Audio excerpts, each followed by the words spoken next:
আমার আজকের আলোচনার বিষয় শাহাবুদ্দিন চুপ্পু বঙ্গভবনে বসে দেশের শীর্ষস্থানীয় দৈনিক কালের কণ্ঠকে এমন এক সাক্ষাৎকার দিয়েছেন যে সাক্ষাৎকারের শিরোনাম কালের কণ্ঠই করেছে চমকানো তথ্য দিলেন রাষ্ট্রপতি। এবং সেই সাক্ষাৎকারটি বের হওয়ার পর খুব স্বাভাবিকভাবেই সারা দেশ জুড়ে এক রকমের চাঞ্চল্য সৃষ্টি হয়েছে এর পাঠকদের মধ্যে। কালের কণ্ঠ বলছে যে এই সাক্ষাৎকারটি যেন এক প্রাসাদবন্দী রাষ্ট্রপতির রোমহর্ষক গল্প।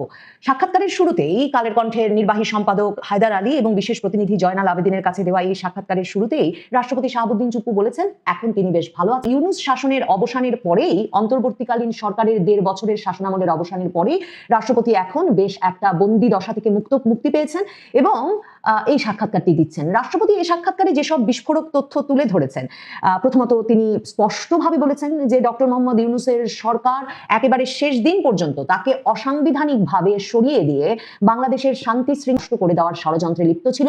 রাষ্ট্রপতি সরাসরি বলেছেন মোহাম্মদ ইউনূস কখনো সংবিধানের কোনো বিধান মেনে চলেন নাই।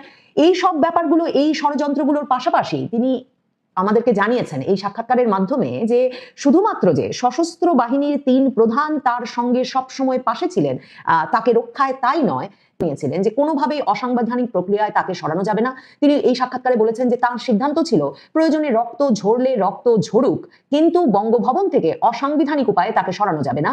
এবং তিনি মনে করিয়েছেন যে অক্টোবর মাসে যেমন মবের ব্যবস্থা করা হয়েছিল অন্তর্বর্তী সরকারের এক রকমের প্ররোচনায় তাদের ঘনিষ্ঠ জনদের দিয়ে, রাষ্ট্রপতি যাদেরকে ভাড়াটিয়া হিসেবে অভিহিত করেছেন, মবের ব্যবস্থা করা হয়েছিল রাষ্ট্রপতির অপসারণে। এবং তারপর যখন একটি পক্ষ রাষ্ট্রপতিকে অপসারণে সোচ্চার হয়ে ওঠে তখন বিএনপি একটা গুরুত্বপূর্ণ অবস্থান নেয়। রাষ্ট্রপতি শাহাবুদ্দিন এটা সুস্পষ্টভাবে এখানে বলেছেন যে বিএনপি যে সাংবিধানিক ধারাবাহিকতা রক্ষার এখন তাকে ক্রমাগতভাবে মনোবল জুগিয়ে গেছে এবং বিএনপি যে কোনোভাবেই অন্তর্বর্তীকালীন সরকারের কোনো চাপের কাছে নতি স্বীকার করে কিংবা ওই রাজনৈতিক পক্ষটি, তিনি কিন্তু নাম উল্লেখ করেন নাই, মানে জামায়াতে ইসলামী, জাতীয় নাগরিক পার্টি সহ যে দলগুলো রাষ্ট্রপতির পদত্যাগ দাবি করে আসছিল, তিনি সেসব দলের নাম উল্লেখ না করে বলেছেন যে বিএনপি কোনোভাবেই সেসব দলের চাপের কাছেও নতি স্বীকার করেন নাই।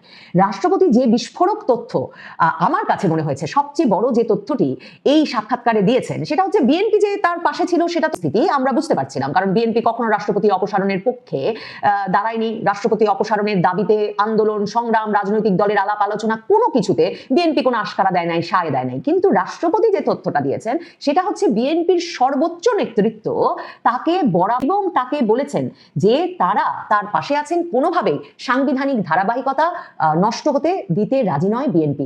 রাষ্ট্রপতি তার এই সাক্ষাৎকারে বলেছেন যে তারেক রহমানকে নিয়ে, মানে সর্বোচ্চ পদে আসীন সেই নেতাকে, সেটাও কোনো রাগঢাক নাই এই সাক্ষাৎকারে। তার মানে তারেক রহমানের সঙ্গে রাষ্ট্রপতির মানে একরকম যাকে মানে এক রকমের নির্বাসনে ফেলে রাখা হয়েছে ওই বঙ্গভবনে, তার সঙ্গে তারেক রহমানের একটা নিয়মিত যোগাযোগ ছিল। রাষ্ট্রপতি বলছেন যে তারেক রহমানকে নিয়ে বিশেষ করে সহযোগিতা শতভাগ ছিল। সাক্ষাৎকারে সুস্পষ্টভাবে রাষ্ট্রপতি শাহাবুদ্দিন চুপ্পু কথা বলেন এবং বলেন আমি নির্দ্বিধায় বলতে পারি ওই কঠিন সময়েও বিএনপির শীর্ষ নেতৃত্ব আমার পাশে ছিলেন, তারা তখনও সংবিধানের ধারাবাহিকতা করেছেন। এই সাক্ষাৎকারটি আসলে বিস্ফোরক হয়ে ওঠে। এ নিয়ে চাঞ্চল্য সৃষ্টির কারণ তৈরি হয় ওখানেই যে যখন ব্যাপক জল্পনা চলছে যে তারেক রহমান কি শাহাবুদ্দিন চুপ্পুকে সরিয়ে দিয়ে ইউনূসকে প্রেসিডেন্ট বানাতে যাচ্ছেন। কারণ অনেকেই বলছেন জুনে লন্ডন বৈঠকেই তারেক রহমান আর ডক্টর ইউনূসের মধ্যে এই রফা হয়ে গিয়েছিল যে তারেক রহমান প্রধানমন্ত্রী হবেন আর ডক্টর মোহাম্মদ ইউনূস হবেন পরবর্তী রাষ্ট্রপতি। রাষ্ট্রপতি শাহাবুদ্দিন চুপ্পু নির্বাচনের তফসিল ঘোষণার পরদিনই কিন্তু রয়টার্সকে সাক্ষাৎকার দিয়ে বলে রেখেছেন যে তিনি নির্বাচনের পরপর পদত্যাগ করতে প্রস্তুত, বিশেষ করে তারপর তিনি আর এই দায়িত্ব পালন করে যেতে চান না। এই পরিস্থিতিতে রাষ্ট্রপতি যে এমন একটা ভিডিওটি না টেনে সম্পূর্ণ দেখার অনুরোধ রইল। আর যারা আমার চ্যানেলটি এখনও সাবস্ক্রাইব করেনি সাবস্ক্রাইব করে নেবেন। এখন মূল ভিডিওটি দেখুন। সহ এরপর ধারণা করা যেতেই পারে যে তারেক রহমানের পরামর্শ ছাড়া, বিএনপির পরামর্শ ছাড়া তার আরেক যে শুভাকাঙ্ক্ষী পক্ষ রাষ্ট্রপতির সশস্ত্র বাহিনী 3 বাহিনী প্রধানের পরামর্শ ছাড়া একরকমের এই সাক্ষাৎকারটি অসম্ভব। এই সাক্ষাৎকারটি ঘটে যাওয়া তারেক রহমান ডক্টর মোহাম্মদ ইউনূসকে রাষ্ট্রপতি পদ কিংবা তার সরকারের সঙ্গে কোনো গুরুত্বপূর্ণ পদে অধিষ্ঠিত করতে যাচ্ছেন। তার মানে এটা, এই সাক্ষাৎকারটি আসলে ইউনূসের জন্য একটা খুবই গুরুত্বপূর্ণ ইঙ্গিতবাহী সাক্ষাৎকার, যার মাধ্যমে এ বার্তা পরিষ্কার করে দিয়ে দেওয়া হলো যে শুধুমাত্র যে ইউনূস প্রেসিডেন্ট হওয়ার যোগ্য ব্যক্তি নন বাংলাদেশে তাই নয়, প্রয়োজনে সময় এলে তার বিরুদ্ধে সংবিধান লঙ্ঘনের ষড়যন্ত্রের দায়ে রাষ্ট্রদ্রোহিতার অভিযোগে বিচার। রাষ্ট্রপতি শাহাবুদ্দিন চুপ্পু এই সাক্ষাৎকারে বলেছেন যে যখন মবের সৃষ্টি করা হলো বঙ্গভবন ঘিরে 22শে অক্টোবর, এবং তিনি বললেন যে একটা ভয়ের পরিবেশ সৃষ্টি করা হলো, তিনি তার পরিবার বঙ্গভবনের ভেতরে, এবং 22শে অক্টোবর 2024 যখন বঙ্গভবন ঘেরাও হলো, রাষ্ট্রপতির ভাষায় অমুকের দল তমুকের দল মঞ্চ ঐক্য কত কি দিয়ে রাতারাতি সৃষ্টি হয়েছে, যেগুলো মানে এগুলোই তো আমরা 18 মাস ধরে দেখেছি ইউনূসের জন সব বিভিন্ন ফোরামে বিভিন্ন নামে। কোথায় তারা এত টাকা পেল? মানে এই প্রশ্ন তো আমরা করারই সুযোগ পাই নাই। এই বিপ্লবের 18 মাসে যে বিপ্লব সংগঠিত করতেও, মানে রাত বিরাত দিন রাতে রাস্তায় বসে থাকতেও কিংবা রাস্তায় জড়ো হতেও তো টাকার প্রয়োজন হয়। এখন রাষ্ট্রপতি বলছেন এখানে যখন তারা ঘেরাও করলো, সেনাবাহিনীর 9ম ডিভিশন থেকে ফোর্স এসে 3 স্তরের নিরাপত্তা দিল।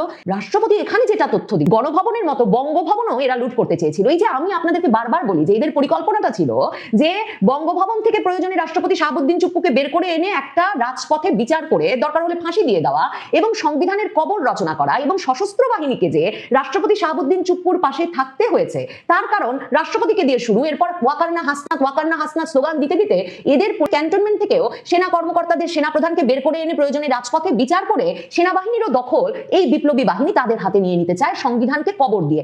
রাষ্ট্রপতির এই সাক্ষাৎকারে এই পুরো প্লটটা একদম পরিষ্কার হয়ে ওঠে। এই সশস্ত্র বাহিনীর 3 বাহিনী প্রধান বারবার মহামান্যকে বলেছেন, রাষ্ট্রপতিকে বলেছেন যে মহামান্য আপনি হচ্ছেন সশস্ত্র বাহিনীর প্রধান, কারণ তিনি তো সর্বাধিনায়ক। আপনার পরাজিত হওয়া মানে পুরো সশস্ত্র বাহিনীরই পরাজিত হওয়া, এটা আমরা যে কোনো মূল্যে রোধ করব। এবং রাষ্ট্রপতি বলছেন শেষ পর্যন্ত তারা এটা করেছে, তারা বিভিন্ন সময়। তখন আমার মনে হচ্ছে যে এই জায়গাটাতে যে সংবিধান রক্ষা করে একটা নির্বাচনের পথে হাঁটা, রাষ্ট্রপতির প্রতিষ্ঠানটা রক্ষা, সংবিধানটা রক্ষা, সেনাবাহিনীকে রক্ষা, সশস্ত্র বাহিনীকে রক্ষা, এই পুরো কাজটা যে সকল ষড়যন্ত্রকে প্রতিরোধ করে করা গেছে বিএনপির সঙ্গে, সেখানে কিন্তু আবার সশস্ত্র বাহিনী প্রধানদের একটা ঐকমত্য, একটা ঐক্যবদ্ধ কর্মসূচির লক্ষণ স্পষ্ট হয়ে ওঠে।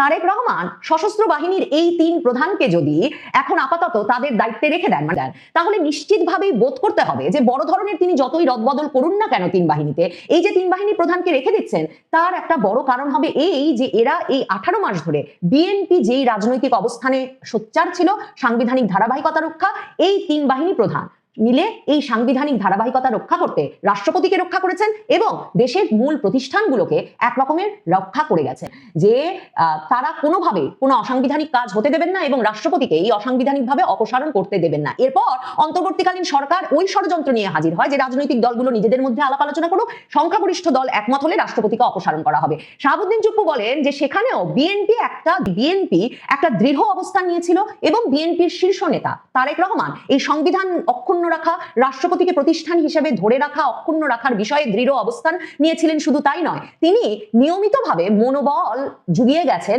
রাষ্ট্রপতিকে, যিনি বলছেন যে না হলে সশস্ত্র বাহিনী আর বিএনপির তরফে এই মনোবল না পেলে তার পক্ষে মনোবল ধরে রাখা এবং বঙ্গভবনে টিকে থাকা আসলে এক রকমের হয়তো অসম্ভব হতো। অন্ধকারের মধ্যে ফেলে রাখার, যাতে জনগণ তাকে জানতে বা চিনতে না পারে এবং তাকে যে কোনো উপায়ে সরিয়ে দিয়ে একটা অসাংবিধানিক প্রক্রিয়া সৃষ্টির মাধ্যমে বাংলাদেশের শান্তি শৃঙ্খলা চিরতরে ধ্বংস করে দেওয়ার। প্রধানমন্ত্রী তারেক রহমান এবং রাষ্ট্রপতি শাহাবুদ্দিন চুপ্পুর মধ্যকার সম্পর্কটা 2024-এর পট পরিবর্তনের পর থেকেই সফরে যেতে পারেননি জানালেন রাষ্ট্রপতি। এই শুনানি কালো বেলাতে একটা রিপোর্ট এসছে, সেই রিপোর্টে বলা হচ্ছে যে তাকে বিদেশ সফরে যেতে দেওয়া হয়নি। অন্তত 2টা বিদেশ সফরের খবর তিনি জানেন, কিন্তু তাকে নানা কৌশলে যেতে দেওয়া হয়। এগুলোর যে সমাবর্তন অনুষ্ঠানে যেখানে রাষ্ট্রপতি যাওয়ার কথা, এইসব অনুষ্ঠানেও পর্যন্ত তাকে অংশগ্রহণ করতে দেওয়া হয়নি। এই ব্যাপারে তিনি ইউনূস সরকার এবং পররাষ্ট্র উপদেষ্টার উপর ক্ষোভ প্রকাশ করে একটা বক্তব্য দিয়েছেন।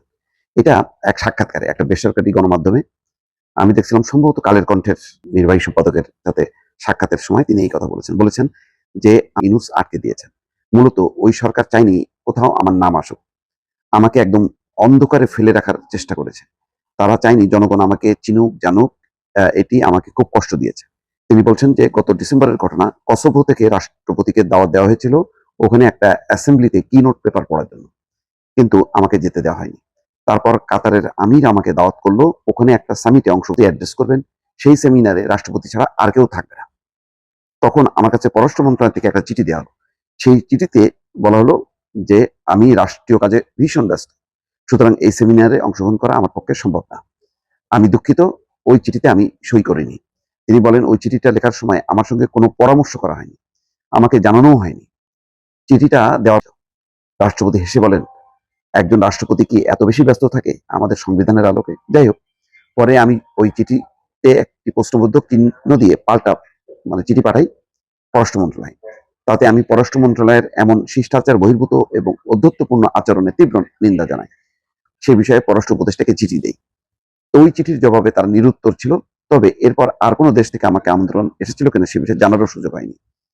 তো তিনি বলছেন যে শুধু বিদেশ নয়, দেশে কোনো অনুষ্ঠানেও তাকে যেতে দেওয়া হয়নি।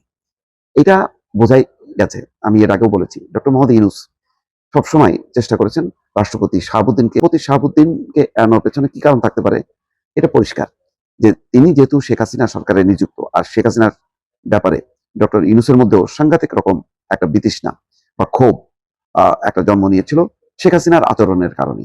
সুতরাং তার নিযুক্ত রাষ্ট্রপতির কাছে যার এবং ছাত্রদের প্রবল বিরোধিতা ছিল, এমনকি বঙ্গভবন ঘেরাও করার মতন একটি অবস্থা যে রাষ্ট্রপতিকে অপসারণ করতে হবে, উৎখাত করতে হবে, এই ধরনের আন্দোলনও কিন্তু হয়েছিল। সেই আন্দোলনের হয়তো নৈতিক অবস্থান থেকে ডক্টর মোহাম্মদ ইউনূসও একাত্ম ছিলেন, কিন্তু বিএনপি তারা মনে করেছে যে রাষ্ট্রপতি যদি না থাকে তাহলে সংবিধান রাষ্ট্র একটা সংকটের মধ্যে পড়বে, যেটার সুযোগে অনেকে নানা রকম চেষ্টা করতে পারে এবং দেশে একটা অস্থিতিশীলতা বাড়তে পারে। এইসব পরিস্থিতির কারণে রাষ্ট্রপতি পদত্যাগও হয়নি, অপসারণও হয়নি। রাষ্ট্রপতি তার পদে ছিলেন বটে, কিন্তু ডক্টর মোহাম্মদ ইউনূস সবসময় তাকে পরিষ্কার যে বিদেশ সফর শেষে রীতি অনুযায়ী রাষ্ট্রপতির কাছে রিপোর্ট করার কথা, দেখা করার কথা, যে কি কি হলো, সেই সৌজন্যগুলো প্রকাশ করেন। একেবারে ন্যূনতম যেটুকু না করলেই নয় সেটুকু তিনি করেছেন। এই যে যেমন তাকে বিদেশে যেতে দেওয়া হয়নি দাওয়াত সত্ত্বেও, তাকে বিশ্ববিদ্যালয়ের সমবড় হতো না।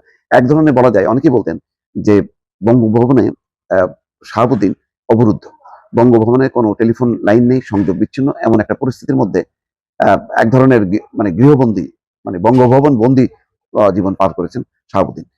পররাষ্ট্র উপদেষ্টার ব্যাপারে তিনিও কিন্তু ক্ষোভ প্রকাশ করেছেন। তিনি মেক্সিকোর রাষ্ট্রদূত, রাজনৈতিক বিবেচনায় তিনি নিযুক্ত হয়েছেন। তিনিও কিন্তু বলেছেন যে পররাষ্ট্র উপদেষ্টা তার নামই শুনতে পারতেন না। তাই এখন সাবেক সরকারের উপদেষ্টা, তারপরে প্রধান উপদেষ্টা, তাদের ব্যাপারে নানা রকম ক্ষোভ অনেকে এখন প্রকাশ করবেন। ক্ষমতায় থাকতে হয়তো সেই কথাগুলো আমরা করছেন, হয়তো নানান কারণে, অথবা একটা পরিবেশ পরিস্থিতি তৈরি হয়েছে বলেই তারা। প্রিয় দর্শক, এতক্ষণ ভিডিওটি দেখে কেমন লাগলো অবশ্যই আমাদেরকে কমেন্টে জানিয়ে দেবেন। সবাইকে ধন্যবাদ।